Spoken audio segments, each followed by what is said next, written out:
a factory, he joined a call center, and then his love for documentation took him to knowledge management, and now he heads the documentation team at Whatfix.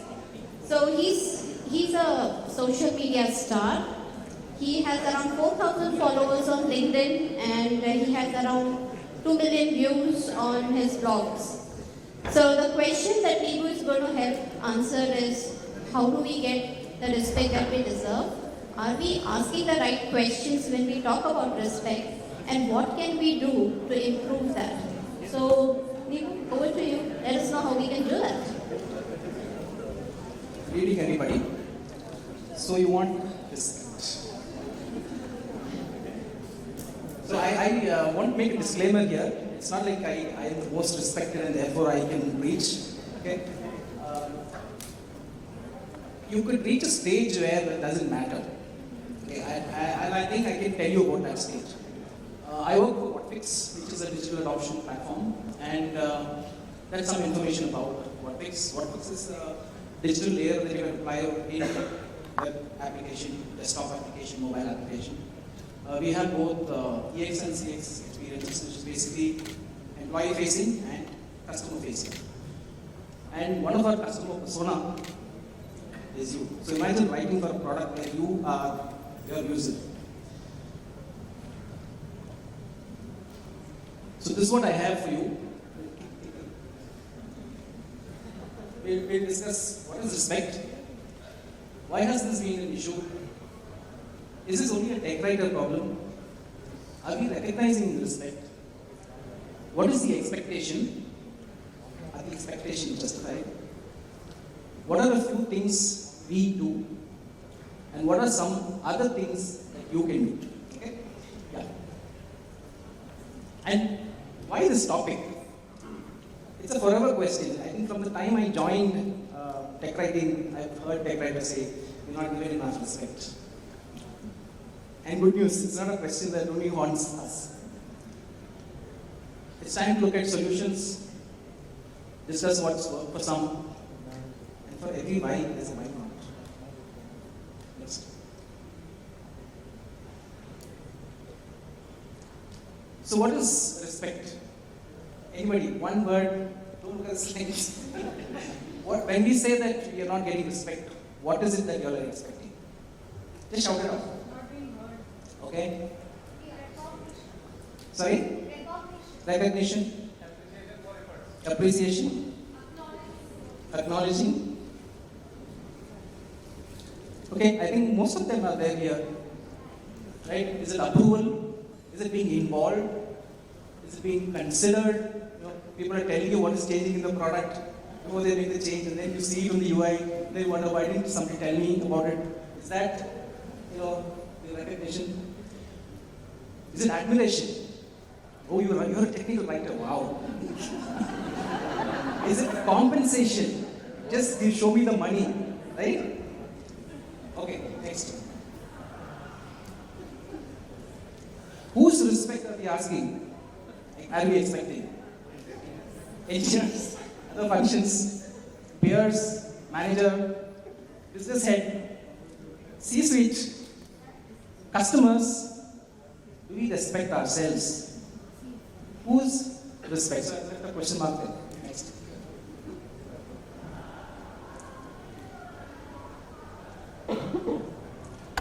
So why has this been an issue? Have you thought about that? Why does a technical writer come and say, okay, I'm not being heard, nobody listens to me, nobody informs me, nobody tells me. So there's a joke where the employee, I think it's a Dilbert, where they say the company has shifted and nobody told me.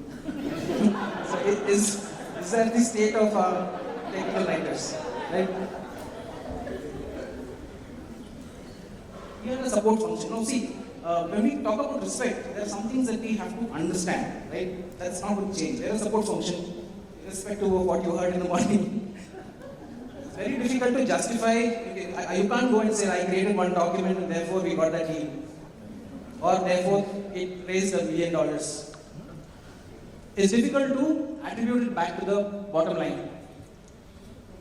Visibility. How visible are you in the organization? what is the impact? We heard in the morning, right? What is the impact? I think it was from the Luan team. What is the importance of the work that you do?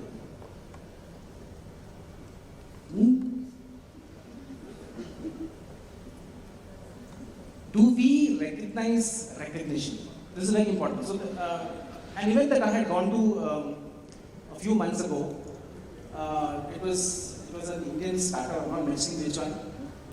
They're doing very well, and there were about 30, 40 people. There were kits that were made for us. There were at least $5,000 to spend on each kit. Okay, and the head of that department is talking about, why do we not have enough respect? I say, look at the amount of money that the top people are able to, and it was all branded with their branding. And they had come up with a name of that particular event, all branding, and the food was awesome. They had real-time, chef cooking food, and they are complaining about recognition. So is it, are we recognizing when we are recognized? Right? When I joined Whatfix, and this is the best compliment I received, one of the founders told me, we were waiting for you to join. Right? That's like ultimate, and that's the reason, even when I got a lot of offers, sometimes US salaries in India, that's something that has helped me retain that respect. Right? So, do we recognize these instances and attribute that to respect? Yeah.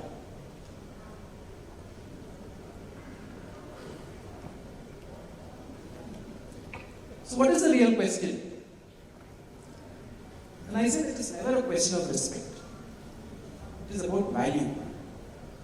So when you ask a question about why am I not getting respect, that's the wrong question to ask.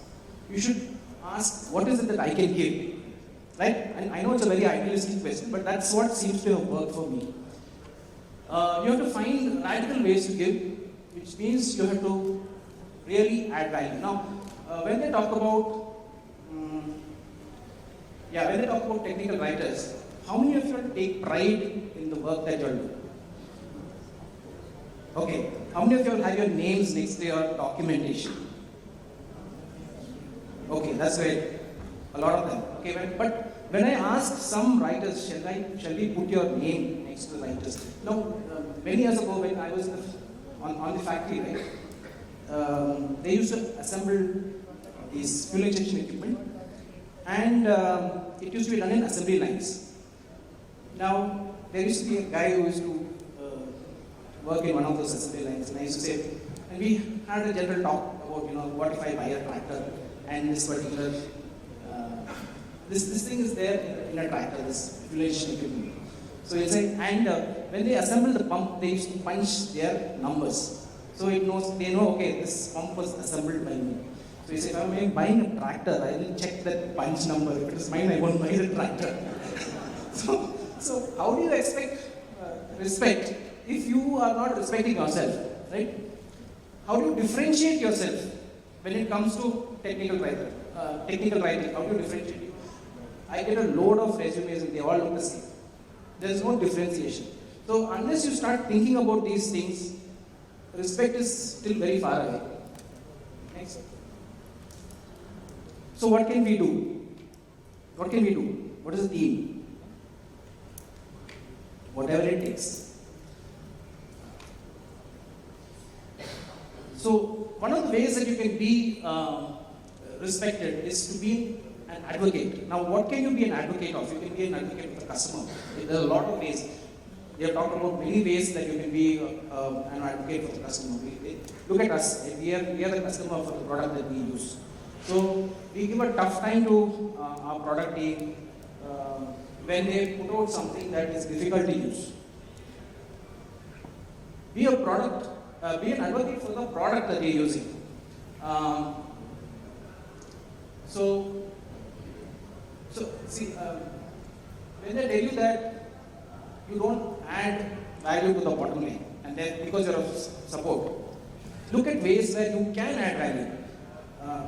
This is a very, isolated case, but I have talked to my friends, I have classmates who are in McKinsey, who are partners, senior partners, and I've talked to a lot of my friends, my classmates, and talked to them about the product. Okay, and I think 1 year I calculated about $170,000 that came in as deals because I told somebody about Workfix. Right? So it may not be possible with everybody, but you don't know what is the power of your network. You be an advocate for your organization.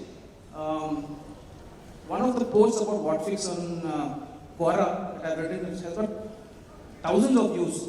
Right? It basically talks about it has my name. It's not anonymous like you see on Glassdoor. And it tells my story at Workfix, why I like to be there. And many of the employees who joined, come and thank me saying that, okay, that blog made me want to be with Workfix. Right? See, we pride ourselves at our ability to write. So don't stick on to documentation.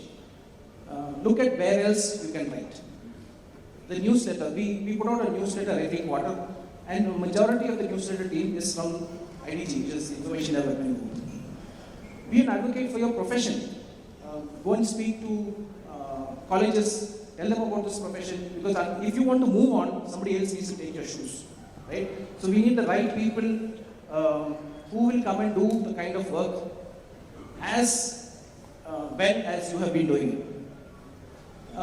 Be your own personal advocate. So this is something that I don't see a lot of technical writers do. They're very shy. They don't like to talk about what they have done. Now, if you don't talk about what you have done, who is going to talk about it? Right? Think about that. Yeah.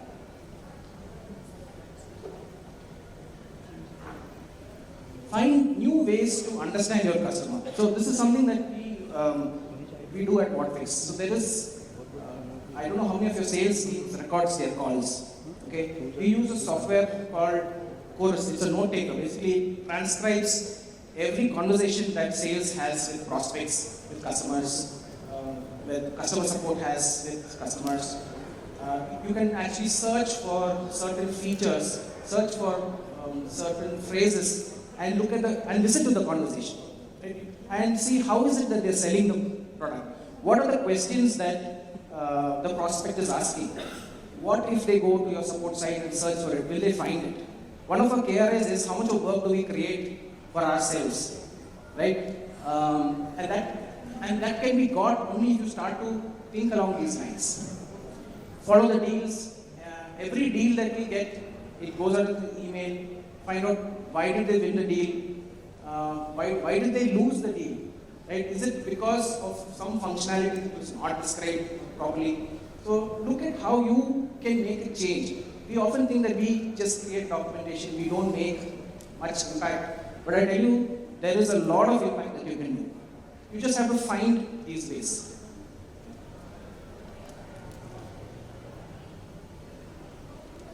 Be proactive. Yeah? So I told you about creating work for yourself. We follow the support tickets as well, right? So even before somebody raises an issue, saying that okay, this content is not up to the mark, or something is missing, something is not covered, we are following it and we are asking them what happened on that case. We are proactively asking a support team.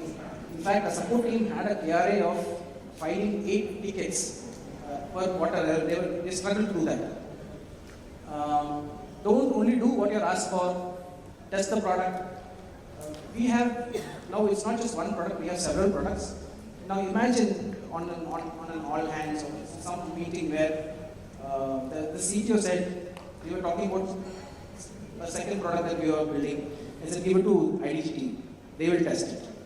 Right? So they know that if they give it to us, we will do a thorough job. If it can be broken, we can break it. That should be how thoroughly you know your product. NPS feedback. We send out surveys every quarter. What are the responses that come back? How can you help improve the product? Use cases. I'll show you a few use cases that we have built towards the end. Follow support cases. Look at competitor content. Right? You may not have access to their product, but you can definitely look at the content. How are they creating their content? Why is ours better? Improve the product, ideas, suggestions. So, go to the next one.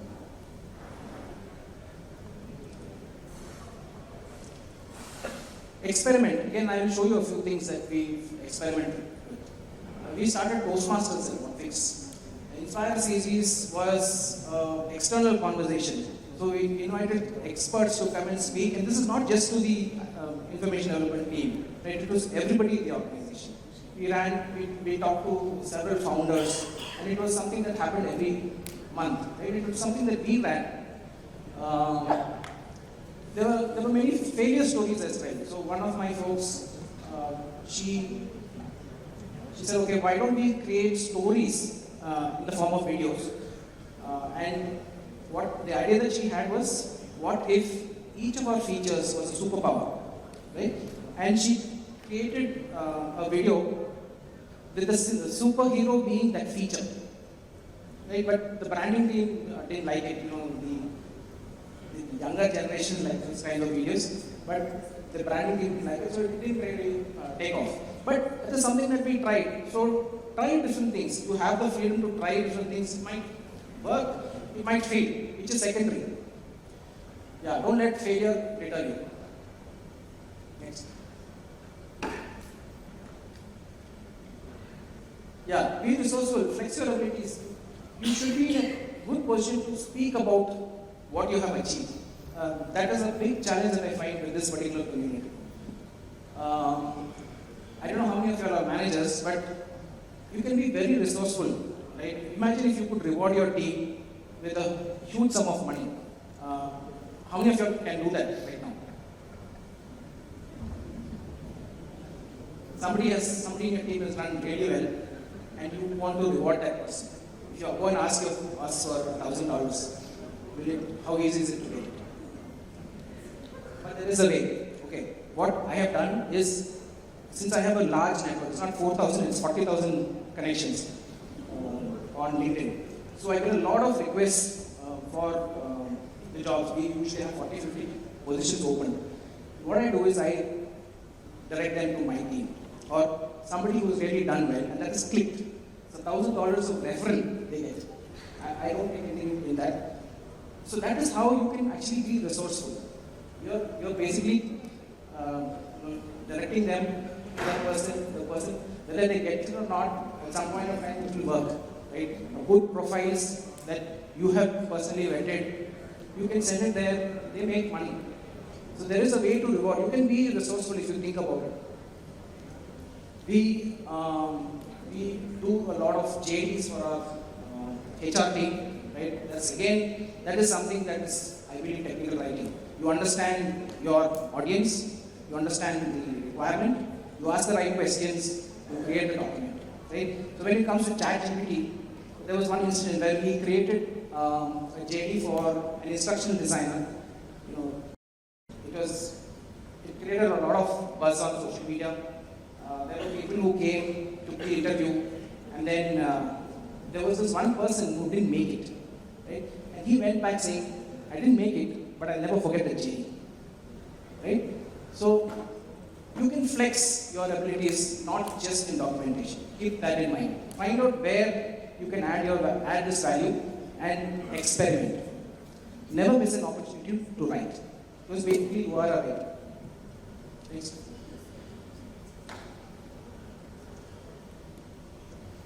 This is extremely powerful. Okay, we see that these events are possible because we have sponsors. If the sponsors are not there, I have been president in 2017 and I've seen exactly how the finances work.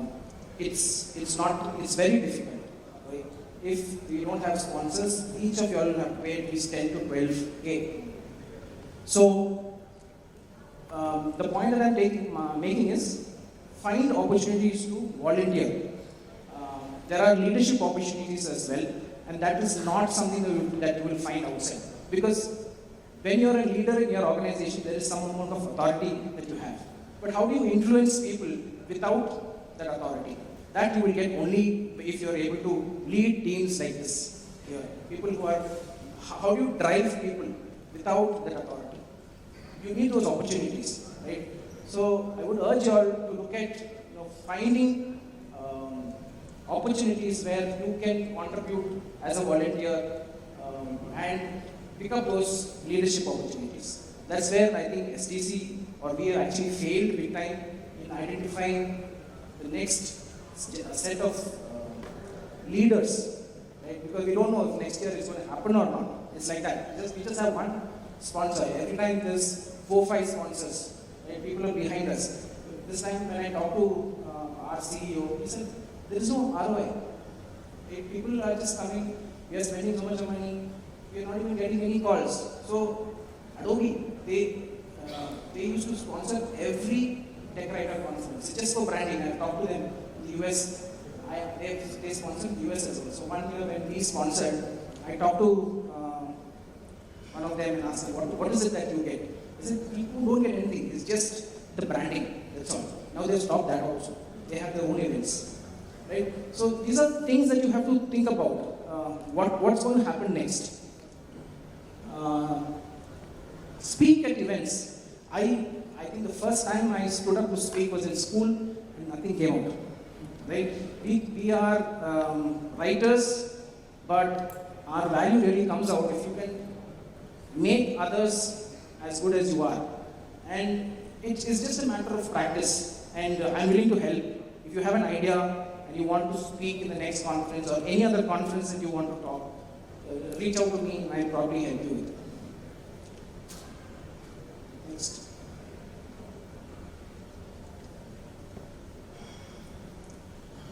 So on what fix, because I told you, right, we are the persona to which we write to. It's people like us who, technical writers, instructional writers, who use what fix.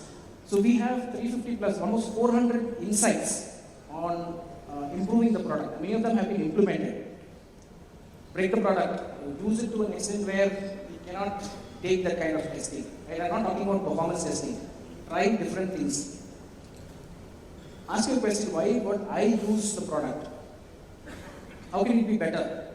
Find ways to measure things. So I think there were some good insights to our presentation that I hope you're taking on. Yeah, next. So a few ideas of how we do it at Whatfix. Next. We dog food our product. So this is the example that I say. I had a friend whose father worked in the electricity board. Okay. They did not have gas at home. Everything ran on electricity because electricity was free. So what is free for us? Every application we can put it on, we put it on. Right? And that is how we find out what works, what doesn't work. So this is on success factors. I don't know if you use success factors. Yeah. We've search. Okay. How do you address a query for which you have content? The thing is, we have some content which is behind authentication. The reasons, it's a long reason. But when they search for content, how do you tell them that there is thing? You mean, we found that when we were analyzing the search term, we found, okay, there are search phrases for which content exists. And we have implemented Whatfix there. So as soon as they type something, right, and we know, okay, there is content for this, we tell them that they have to go and log in to see it. So we're preempting their failure. Next. Okay, this is another example of, we create a lot of troubleshooting articles. So what is trouble? Why do we create troubleshooting articles? It is to help somebody after they fail. But look at this example. On the save button, before they fail, we are telling them these are the top 6 reasons why you would fail. In the product, you're not taking them to the troubleshooting article, you're not waiting for them to fail. Okay? Yeah, next.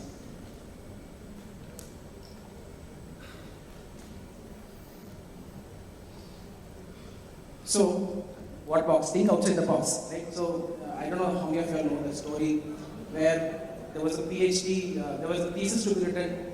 The professor walks into the class and he says, there's a chair there, right? Now you have to write a thesis that says, that talks about why this chair does not exist. So the person who won it wrote just 2 words, what chair?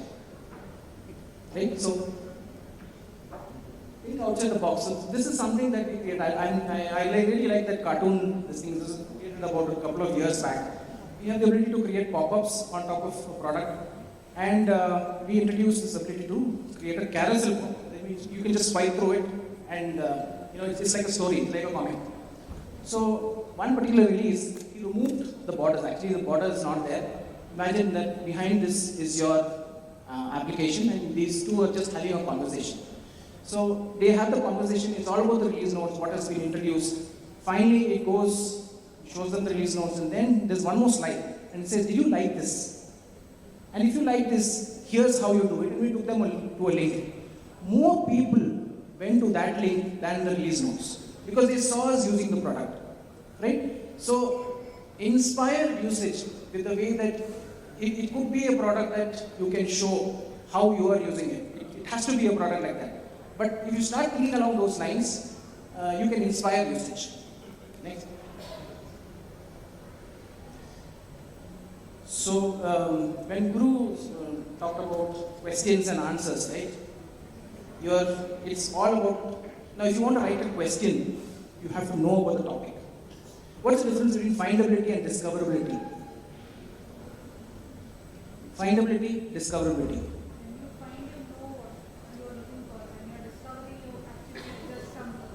Yeah, you stumble across, right? You don't know what you're searching for. That is the area that you can beat ChatGPT on. Because for ChatGPT, you have to know something. Only then can you search, right? So this is our community.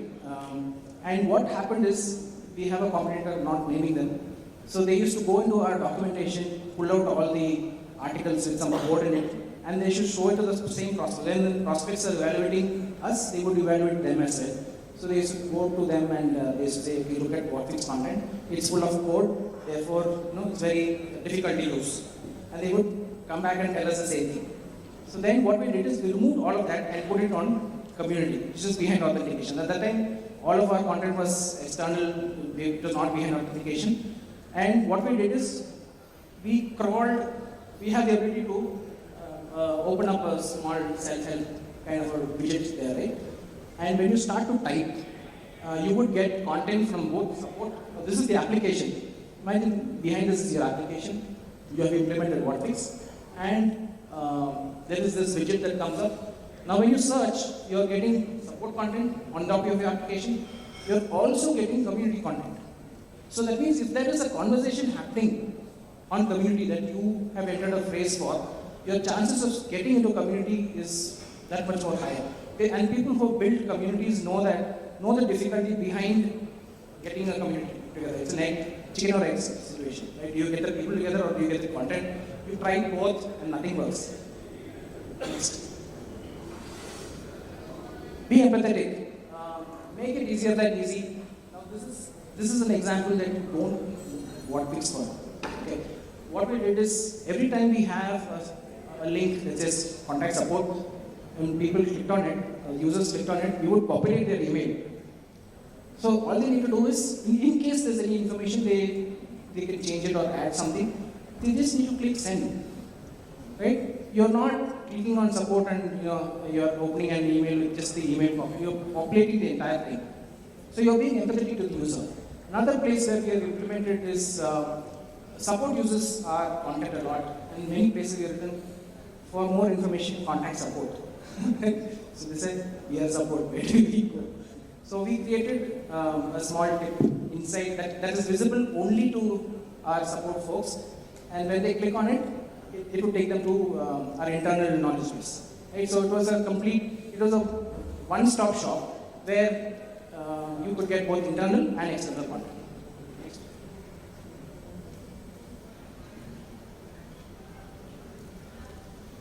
Do it for them. Right? So one of our functionalities is we can run flows automatically. Now, let's say we have a huge flow chart here. There's a left navigation. I think most of our knowledge bases have this left navigation. We could, as soon as somebody lands on this page, right, we could run a flow that minimizes and it tells them, this is how you minimize an article.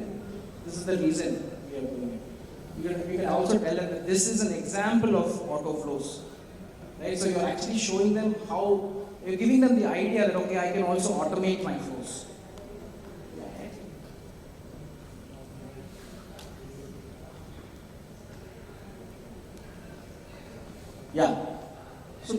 don't just stop at documentation. Now, this is a really good example of how we change the way the product functions. There is a small toggle, okay, that says, don't show me this again. Anytime you create a pop-up, this toggle is disabled by default. Right? So what we did is when content authors log in, we run an autoflow. So we've changed the way we tried talking to the product managers, and they were of the option that by default it should be off. Okay, it was difficult to convince them. So what we did is, at least for us, when we are creating content, this should be disabled. So we changed the way the product itself is functioning. Forget about documentation. Next.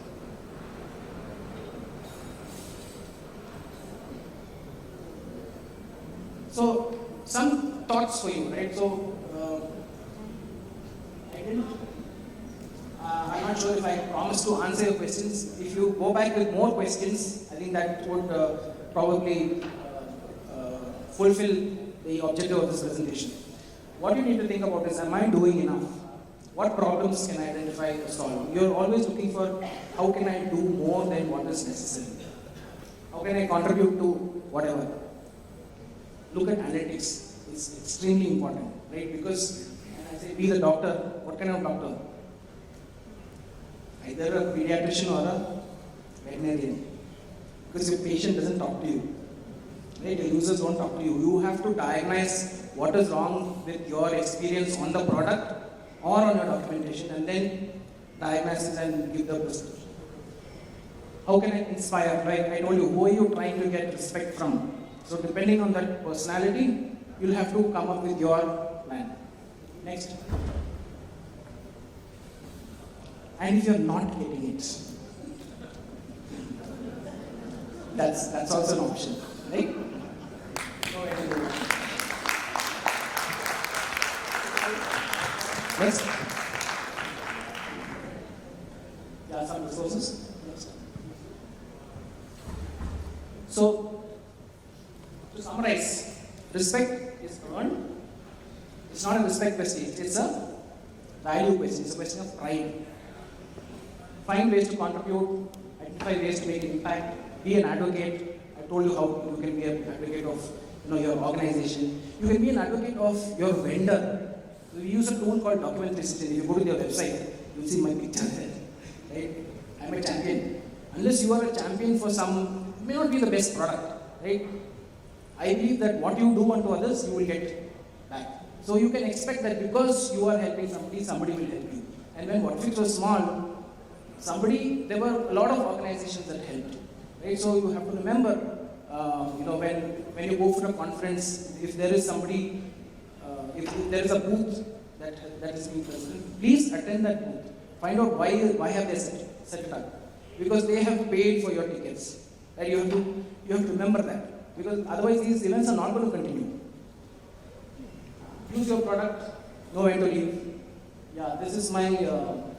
LinkedIn, I've crossed the 30,000. I came to know that we can connect to only 30,000 when I reach that level. You can still receive, but you can't accept. Right? That's my email address.